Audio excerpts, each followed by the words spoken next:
Playing victim adalah kondisi seseorang merasa disalahkan dan merasa dirugikan dari sebuah kejadian, sehingga melimpahkan kesalahan tersebut kepada orang lain. Padahal kesalahan tersebut merupakan perbuatannya sendiri. Mereka mengidentifikasi diri sebagai korban karena memiliki keyakinan bahwa orang lain menyebabkan kesengsaraan yang ia alami. Dan tidak ada yang dapat dia lakukan untuk mengubah situasi yang ada. Sebelum nonton, yuk bantu subscribe dan bagikan agar kami bisa terus berbagi ilmu. Terima kasih. Halo semua, pernahkah di antara kamu merasa kamu adalah orang yang paling malang sedunia dan tidak ada yang mengerti kamu? Pernahkah juga kamu merasa penderitaan yang kamu alami itu adalah karena tindakan negatif dari orang lain? Atau mungkin kamu pernah merasa tidak ada yang bisa kamu lakukan untuk mengubah situasi buruk yang sedang terjadi? Jika demikian, jangan-jangan kamu seorang yang playing victim. Playing victim itu adalah sesuatu perilaku yang toksik dan merupakan perilaku yang menyimpang jika tidak diatasi. Untuk itu, kita mau sama-sama di video kali ini melihat tanda-tanda apakah kamu seorang yang playing victim atau bukan. Playing victim adalah kondisi seseorang merasa disalahkan dan merasa dirugikan dari sebuah kejadian, sehingga melimpahkan kesalahan tersebut kepada orang lain. Padahal kesalahan tersebut merupakan perbuatannya sendiri. Mereka mengidentifikasi diri sebagai korban karena memiliki keyakinan bahwa orang lain menyebabkan kesengsaraan yang ia alami. Dan tidak ada yang dapat dia lakukan untuk mengubah situasi yang ada.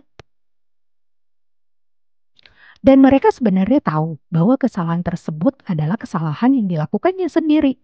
Namun orang tersebut itu bisa mengaku kalau dirinya itu adalah korban karena dia menghindari tanggung jawab sebagai pelaku.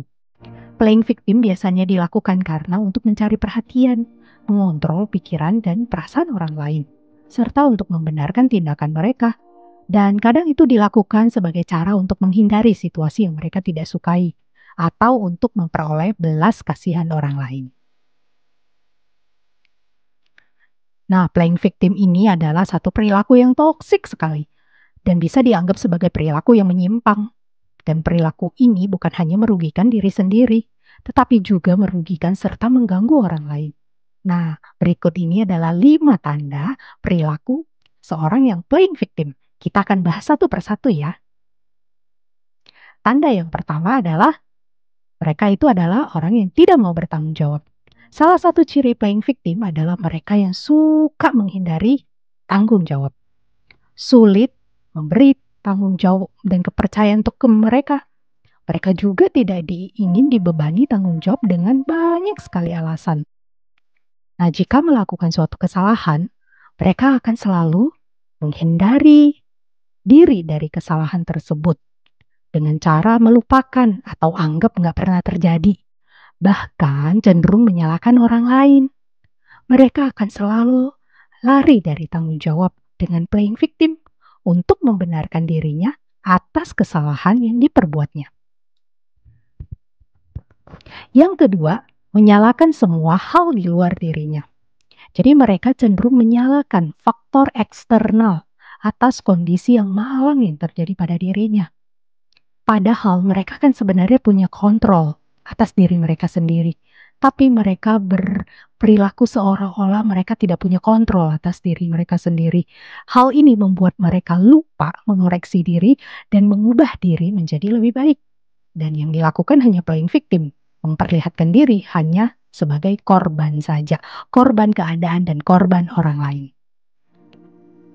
Yang ketiga adalah memanipulasi orang lain. Mereka menampilkan diri sebagai orang yang tidak berdaya untuk mendapatkan simpati dan dukungan. Mereka juga bisa membuat orang lain merasa bersalah atas suatu hal yang pernah mereka perbuat.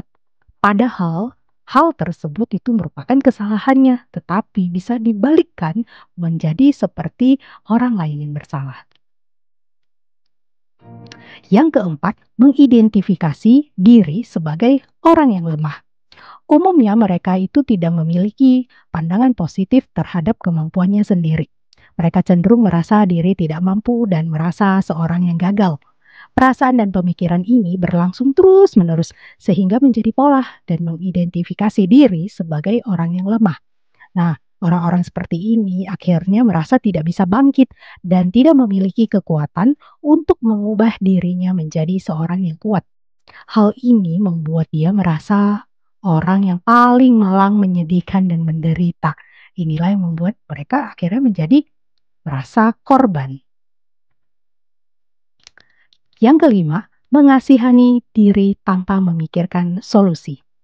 Nah, jadi orang yang playing victim itu sangat pesimis dan biasanya mereka tidak memiliki inisiatif dalam membuat perubahan. Mereka juga lebih senang mengasihani diri sendiri dibanding memikirkan solusi atau menerima bantuan orang lain. Padahal mengasihani diri sendiri dan bersedih sepanjang waktu tidak akan menyelesaikan apapun.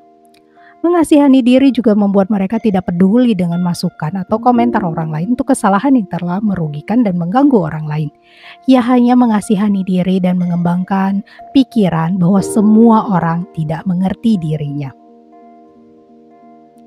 Nah, mungkin kita bertanya, kok bisa ya? Apa penyebab seorang yang playing victim? Kok bisa seorang itu menjadi playing victim? Nah, kita akan bahas di video berikutnya.